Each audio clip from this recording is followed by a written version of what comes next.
Today I'm drawing Madara Uchiha from Naruto using blue pen. Madara is one of the most iconic anime villains of all time, and his design is instantly recognizable thanks to his armor, hair, and intimidating presence. Also, that was kind of just a hook to pull you in. Discussing the lore a little bit, was he a villain or was he just someone in the Uchiha clan where he just had his own reality that he was dealing with, and maybe he had his goals right? So if somebody didn't know the context and heard that, like, oh, for example, in order for Uchiha's, the ninjas in their village from the anime, in order for them specifically, they have this thing where they have what's called the Sharingan eye, and it causes them to be able to um, see things and activate psychic or other dimensional abilities with their eyes alone. So their eyes are weapons, or their eyes are give them the ability to strategize or see things before they even happen, or even copy the person who, they have higher perception, right?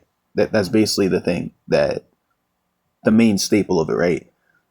But for example, in order for them to upgrade their eyes to higher levels, they have to undergo certain levels of sacrifice, um, depending on what it is. And I don't remember all the details, but for example, I remember in order for Itachi, who was another person from that clan, in order for him to upgrade his eyes to the level he had them on, um, it required one of his fellow, was it Shisui, I think, to give up his eyes, so that, and that guy was already gonna commit suicide for a specific reason in the show, whatever, I forget what it was, but he gave up his eyes and gave them to, so it's like they have to go through gruesome sacrificial types of things or whatever, based on the lore of this show, which is like there's magic, there's tribalism, there's all that stuff in that realm. So it's just like, yeah, like,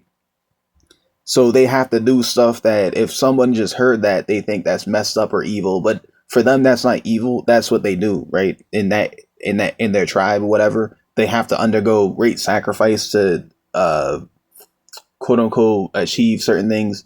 So, but from what I remember, was he actually a bad guy, or was he just somebody who underwent the most levels of sacrifice, which meant that there was things that he had to do that maybe other people wouldn't want agree with, but he went through all those stages, so he had the most highly activated eyes, and he was also very powerful, and whatever. So, but he was used as a bad guy during the Great Ninja War in that show. So I think that's where I can say he was a villain, right? Where everybody who was reanimated or brought back to life to be used against the quote unquote good guys who were trying to save the world from the fate that the bad guys were trying to create.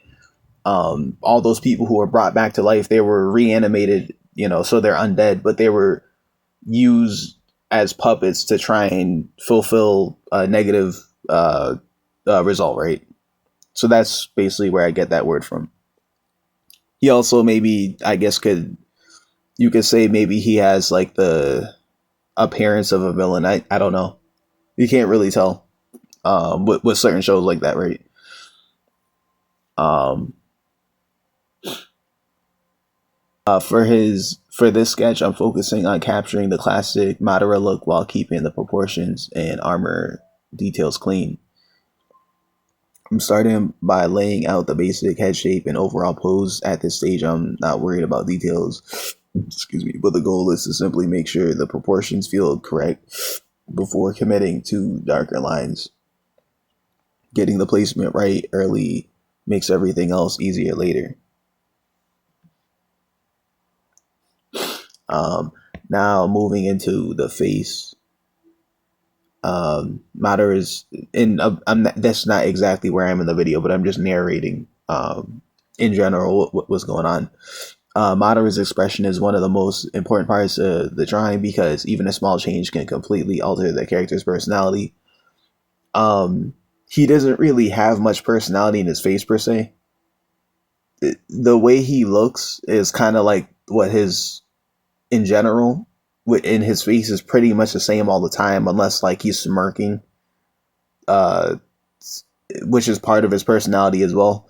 Like when it was him versus like millions of soldiers on the battlefield, he was smirking because he thought it was funny, right? That's his type of personality. Is that he's so overpowered that there's it's not really arrogance for him, but that it's just that he just doesn't take anything seriously because he's too powerful. He's trained way harder than anybody else. He's on a whole nother level, right? That's his the whole vibe that they kind of write him as, or wherever he's appeared from what I can remember. That's just the kind of vibe he has, right?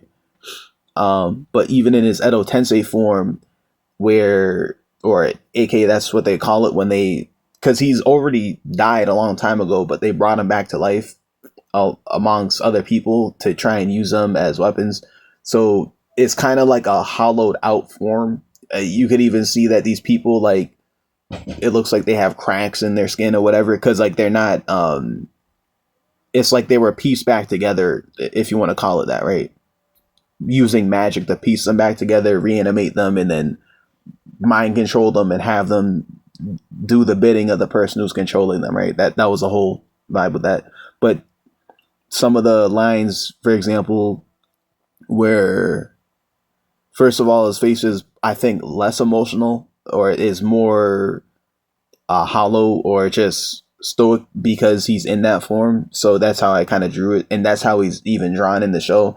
He looked like he had more personality to him, or you could tell he was actually alive before if he was drawn and depicted or shown in the show before he came back in that form, right? So in this form, which I'm drawing him here, that personality is way less of a thing, obviously.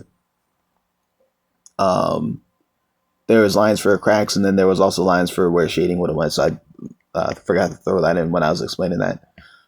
I'm keeping the eyes calm and confident while refining the jawline and facial structure.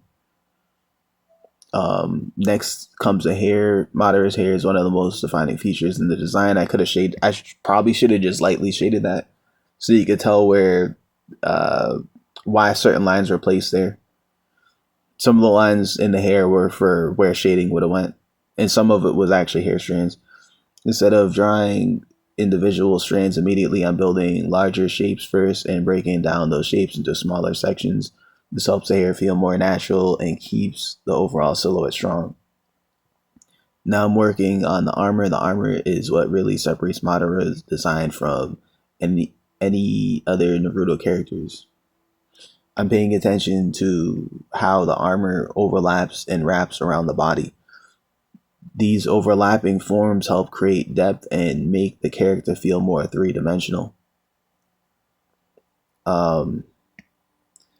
With the armor established, I'm moving into the clothing and remaining body structure. At this point, I'm checking the proportions and making adjustments where needed. AKA, I might have already had a semi-darkened line, but you might see me darken it a little bit closer or farther away to try and make sure that that's where the line appears where it really was supposed to be, based on the reference I'm looking at and based on how I'm trying to make him look up here. Or aka cleaning it up, darkening lines that need to be darkened. At this point, I'm checking the proportions, making adjustments where it needed. Small corrections here can make a huge difference in the final result.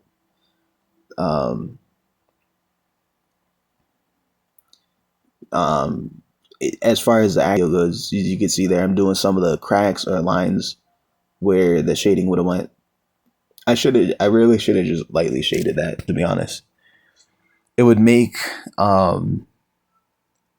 if I was to personally give my take on that, like, because the way I drew him, a lot of the lines in general were a lot lighter. I didn't do as amazing of a job as possible darkening a lot of the outer lines. But if I did, yeah, you could tell exactly where the armor was and where clothing started and where parts of the armor was a lot clearer. But I could have also just done I don't need to because I'm choosing not to shade a lot recently. I don't need to shade it to the extent where you could tell exactly how dark, because I'm not using the same colors, but how dark was a certain area shading and how light was another area shading, and how dark or light were all the areas that had different lighting in between on anywhere on his outfit. It doesn't have to be completely darkened to the extent that I want to get the point across, but I could have just done very, very light shading, um, where the darkest of the lights is not really that dark, and then up the grayscale until wherever there was no basically, right? But I could have just done that a little bit less just to help give some type of understanding to where the lighting was and how it was causing the shading to appear anywhere on his clothing or even in his hair and his face, right? Even if it wasn't much, I could have still done that. Um, it would have just helped make everything look a bit more clear and easier to see right off the bat. Overall, I'm really happy with how Madara's sketch turned out. Um, the silhouette is recognizable and the armor reads well, and the character immediately feels like Madara. Every sketch is another opportunity to improve anatomy, perspective, and line confidence. Let me know what anime character you'd like to see next, and thank you for watching.